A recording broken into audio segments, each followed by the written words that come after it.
फतेहपुर जिले के हुसैनगंज विधानसभा में रात्रि चौपाल में सरकार की उपलब्धियां गिनाते हुए मंच पर बैठे बाहुबली सपा नेता व पूर्व प्रधान ने विकास कार्यों का भाजपा नेताओं के द्वारा किए जा रहे बखान को लेकर भड़कते हुए कहा कि कोई विकास कार्य नहीं हुआ, जिसके बाद जिला पंचायत सदस्य और सपा नेता का मंच में ही टकरार हो गया, जिसका वीडियो सोशल मीडिया पर वायरल हुआ। भाजपा नेता ने कहा कि राम राज्य में रावण का अंत होगा।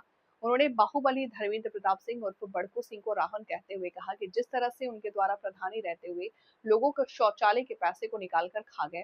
केंद्र सरकार के 12 वर्ष पूर्ण होने पर रात्रि चौपाल के कार्यक्रम में अराजकता के द्वारा कार्यक्रम के माहौल को खराब किया गया। उन्होंने बताया कि वो सपा पार्टी से जिला महासचिव रह चुके हैं। क्षेत्र में सरकारी जमीनों में बड़े पैमाने पर कब्जा किए हैं। सरकारी जमीन में कब्जा की नाप के बाद हाईकोर्ट के जज के द्वारा उसको खाली कराए जाने और बाउंड्री तक नहीं हटी है। प्रदेश में योगी सरकार है, गुंडे माफियाओं के खिलाफ कार्रवाई लगातार हो रही है, लेकिन जमरावा के रावण का भी रामराज में अंत होगा। सरकार के विकास कार्य की उपलब्धि को गिराते पर अराजकता के द्वारा विरोध किया जा रहा है। के जमरावा में चुनावी चौपाल के अनुरूप वहाँ जो सरकार के 12 वर्ष पूरे हुए थे, वहाँ पर बताया जा रहा है कि एक मंच में जो कार्यक्रम चल रहा है उसमें आपके ऊपर एलिगेशन लगाया कि विकास कार्यों का जो भी सरकार के द्वारा बखान किया जा रहा है, लेकिन कोई विकास कार्य नहीं और मंच में ही हंगामा शुरू हो गया, जबकि सरकार का कहना है कि 12 साल सरकार की बेमिसाल चौपाल के माध्यम से जन जन में प्रचार कर रहा है। क्या था प्रभाव? देखिए, मैं एक बात बता दूं आपको, माननीय मोदी जी का जो 12 वर्ष कार्यकाल की उपलब्धि रही वो जन जन तक निर्भर।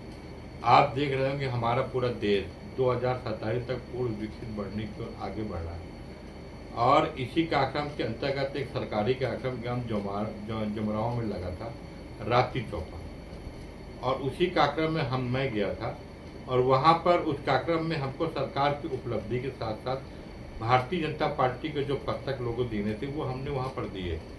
लेकिन उस गांव में एक पूर्व प्रधान है, वो उस चौपाल को डिस्टर्ब करने के लिए, आप देख रहे होंगे कि आज की तारीख में हमारे गांव की लाइट कितनी अच्छी हो गई है, ठीक है, और लगातार गुंडा राज खत्म हो गया, किसानों की समस्याएं भी धीरे धीरे सब समाप्त हो रही हैं। तो सरकार ने, हमारे माननीय मोदी जी ने जो 12 वर्षों में काम किया उसी की चौपाल हमको जनता को बताना था। लेकिन ये एक अराजक टाइप के जो लोग थे, उन्होंने आके उस चौपाल को डिस्टर्ब किया ताकि ये जनता मैसेज तक ना पहुंचे। क्या वो भाजपाई थे? नहीं, मैंने उनको कभी भाजपा देखा। आप अगर किसी भाजपाई को, मैं हुसैनगंज मंडल के रहने वाला हूँ, मैंने उनको कभी आज तक अपनी मंडल में नहीं देखा, भारतीय जनता पार्टी की किसी बैठक में नहीं देखा, फतेहपुर जिले की किसी बैठक में नहीं देखा, न कार्यालय में देखा। वो कोई भाजपाई नहीं है और कोई भाजपाई हो भी नहीं सकता। जो माननीय योगी और मोदी जी के जो उनकी योजनाएं है और जो उनके काम करने वाली सिस्टम है, उसके बारे में जनता तक यदि न पहुंचाया जाए और उनकी उपलब्धियां न पहुंचाया जाए, ऐसा कोई भाजपाई कर नहीं सकता। वो भाजपाई नहीं है, क्योंकि मैं उसी क्षेत्र का रहने वाला हूँ। वो सिर्फ एक अराजक तत्व है और उस गांव के पूर्व प्रधान है।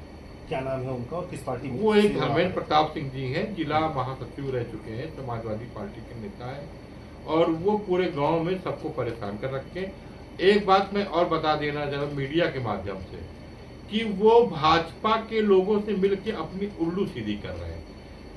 आज हमारे जमरावा की बहुत सारी जमीनों में उनका अवैध कब्जा है।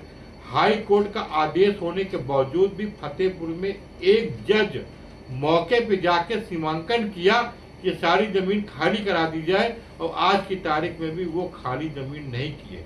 यही नहीं, उनकी पत्नी प्रधान थी, उनकी पत्नी प्रधान थी और उनके पत्नी के प्रधान कार जो उनका जितना भी आपका वो रहा, आपका 5 वर्ष जो भी थे, उस क्षेत्र में कई गांव हैं, जैसे आपका हमारे यहाँ जो पूरे मीतन एक गाँव